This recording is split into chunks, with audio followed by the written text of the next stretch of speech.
मित्रांनो, आपण पाहूया टावर चालतं कसं. टावर चालण्यासाठी हे ऑप्टिकल फायबर असतं. ही मशीन आहे, तिला स्प्लायसिंग मशीन म्हणतात.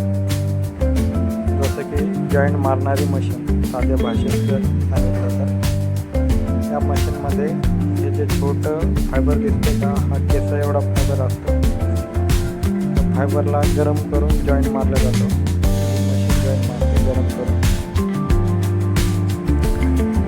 अशा 2 फायबरवर एक टावर चालतं.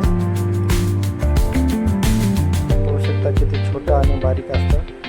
आता याला जॉईंट मारलेला आहे. त्याला जॉईंट मारल्याच्या ठिकाणी असे हे टाकले आणि गरम ठेवून त्याला चिपकून घ्यायचे, म्हणजे ते सुटणार नाही. सर्व टावरला अशाच प्रकारे फायबर असते. जमिनीतून किंवा वर हेड बी टाकतात. तिथं जमिनीवर टाकता येत नाही, तिथं वर हेड टाकतात.